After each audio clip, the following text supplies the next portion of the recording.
बता दें कि इंडियन एयरफोर्स अपनी लड़ाकू ताकत को तेजी से अपग्रेड कर रहा है। आपको मैं कई दिन से बता रहा हूँ कि भारत क्या तैयारियां कर रहा है पाकिस्तान पर दोबारा हमला करने की।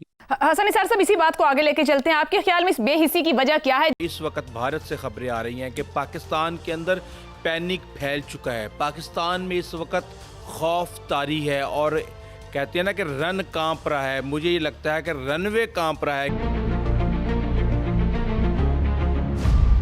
$30 बिलियन की राफेल डील क्लियर हो गई और अब रूस का SU-57 भी लाइन में आ चुका है। इसको पढ़ के देखो, तुम्हारे रोंगटे खड़े हो जाएंगे और अपने वजूद पे शर्म आए। नहीं तो दोनों को ही कहूंगी कि दोनों को ही चाहिए कि थोड़ा सा सब्र करें, थोड़ा सा चीजों को जो है वो संभलने का मौका दें, इसलिए कि यहाँ से भी वही बात की जा रही है कि लड़ने बैठे हैं और वहां से भी वही बात की जा रही है। इस फाइटर जेट जिसकी हम बात कर रहे हैं, सुखोई 57, इसको आप बीते साल फरवरी में बेंगलुरु एरो इंडिया के प्रदर्शन में देख भी चुके हैं।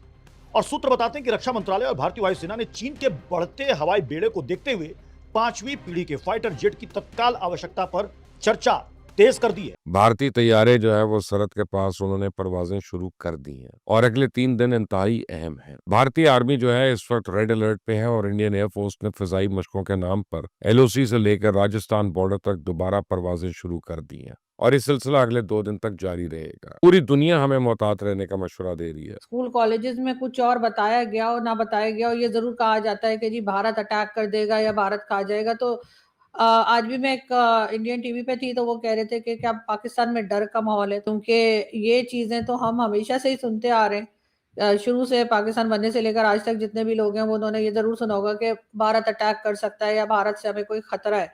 हमें अगर कोई दुश्मन हम अपना बताते हैं तो सिर्फ भारत ही बताते हैं। और बात है कि ईरान की तरफ से भी हमें खतरा है और अफगानिस्तान तो ऑलरेडी हमारे साथ उसके तो क्लैशेस चल रहे हैं, लेकिन हम उन दोनों को नहीं काउंट करते। चीन के पास 5th जनरेशन के फाइटर जेट चेंगडू J-20 और J-35 जैसे विमान पहले से हैं और वो ऑपरेशनल हैं।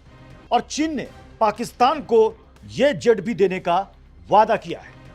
आपको याद होगा कि बीते साल मई में भारत और पाकिस्तान संघर्ष के बाद बीजिंग की ओर से इस्लामाबाद को दी गई ये पहली रियायत थी, क्योंकि खबर भी बिल्कुल इसी से रिलेटेड है और ये खबर है कि भारत ने फैसला कर लिया है कि वो 5th generation fighter jet SU-57 रूस से लेने जा रहा है। इस हवाले से राजनाथ ने खबर को कंफर्म कर दिया है। भारत को अपने स्वदेशी 5वीं पीढ़ी के फाइटर जेट उन्नत मध्यम लड़ाकू विमान AMCA के 10 साल में तैयार होने की उम्मीद है। ऐसे में रूसी सुखोई 57 को अंतरिम अवस्था के रूप में पहली पसंद बताया जा रहा है। SU-57 बमा टेक्नोलॉजी का कॉन्ट्रैक्ट होने जा रहा है। बहुत ही पाकिस्तान के लिए यकीनी तौर पे ये एक तशवीशनाक खबर है। मेरी ये बात सुनकर अगर आप में से किसी को लगता है कि मैं जंग के शोलों को हवा दे रहा हूं तो यकीनन आप गलती पर है। जंग के शोलों को मैं नहीं बल्कि भारत भड़का रहा है। जिस दिन से सीज फायर हुआ है उस दिन से लेकर आज तक भारत पूरी दुनिया से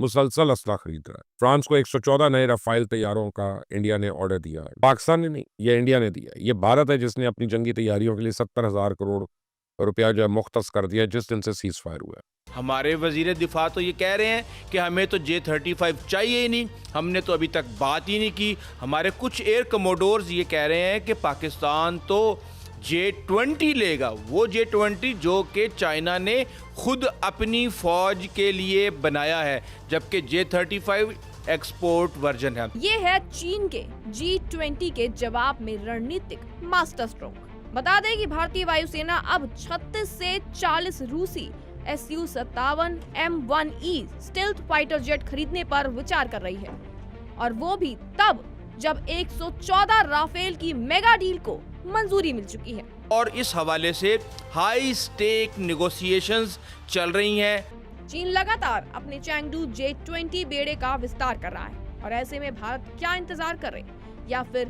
तुरंत स्टॉप गैप स्टिल्थ सॉल्यूशन ले आए। यही एंट्री होती है रूस के सुखोई SU-57 की। आपको बता दें कि करीब $7 बिलियन की संभावित डील हो और 36 से 40 SU-57 फाइटर्स और दावा तो ये भी है कि भारत में लाइसेंस प्रोडक्शन तक संभव हो सकता है। लेकिन अगर ऑपरेशन सिंदूर का देखा जाए तो जिस वक्त ऑपरेशन सिंदूर रोका गया और उसके बाद पाकिस्तान में जिस तरीके से बातचीत चली और कोई कुछ बन गया कोई कुछ बन गया, बहुत से लोग जो हैं उन्होंने आप जानते हैं अपनी पोस्ट भी बढ़ा ली है और कईयों को मेडल भी मिल गए। उसके बाद से यहाँ भी एक बात यही बार बार जो मैसेज दिया गया भारत को, वो यही दिया गया कि हम जैसे लड़ने को तैयार बैठे हैं, आप फिर आइए और हम फिर ये कर देंगे, वो कर देंगे, इतने जहाज गिरा देंगे, उतने पहाड़ उठा देंगे। तो इस किस्म का जब सर स्टेटमेंट जाता है ना, तो दूसरी तरफ से भी फिर स्टेटमेंट उसी तरह का आता है। रूसी प्रस्ताव के पक्ष में एक अहम पहलू यह है, जो उसके पक्ष में जाती है, वो ये है कि सुखोई 57 और सुखोई 30 MKI की रखरखाव में एक समानता है। रूस ने सुखोई 57 की भारत को पेशकश भी की है और एक टीम आकर बकायदा हिंदुस्तान एरोनॉटिक्स लिमिटेड की नासिक यूनिट में उपलब्ध जो सुविधाएं हैं उसका जायजा भी ले चुकी है। अगर हम यहाँ से ये बात करना बंद कर दें कि जी हम इतने जहाज गिरा देंगे, उतने जहाज गिरा देंगे, या अगर आए तो हम और बढ़कर मुकाबला करेंगे या और बढ़कर जवाब देंगे। आपने देखा अभी रिसेंटली DGISPR की प्रेस कॉन्फ्रेंस भी जो थी, वो कुछ इसी क्लैशेस के इर्द गिर्द ही घूम रही थी।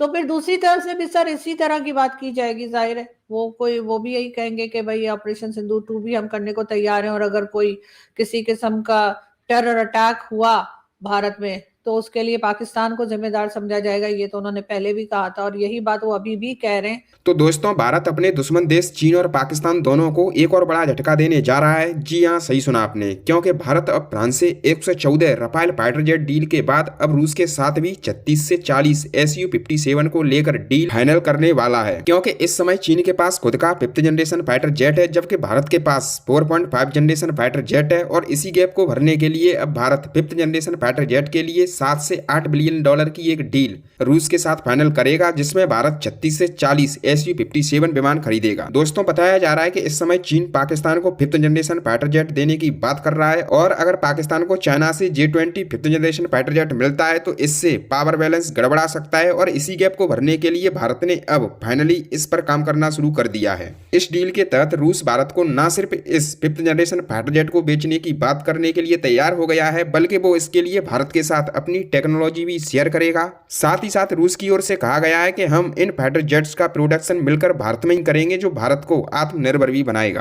तो सर ऐसा तो नहीं है कि कोई जंग के बादल जो है वो मंडला रहे हैं, लेकिन ऐसा भी नहीं है कि कभी हो नहीं सकते क्लैशेस। लेकिन ज्यादातर तो यही देखने में आया है कि क्लैश के बाद जो है तकरीबन, या क्लैशेस के बाद जो है वो तकरीबन 3-4 साल दोनों कंट्रीज थोड़ा सा आराम से बैठती हैं। जैसे आपने देखा था 2019 में जो हुआ था, उसके बाद जो है वो 3-4 साल निकले और उसके बाद दूसरा इस किस्म का चला। और इस वक्त मुझे नहीं लगता कि पाकिस्तान इस पोजीशन में है, अफगानिस्तान की वजह से भी और ईरान के ऊपर भी जो कुछ हो रहा है, कि हमारे बॉर्डर तो लगते ही है बहरहाल, चाहे हमारा क्लैश ना हो रहा हो, जिसकी वजह से हम भारत के साथ कोई भी झगड़ा मोल लेने को तैयार है।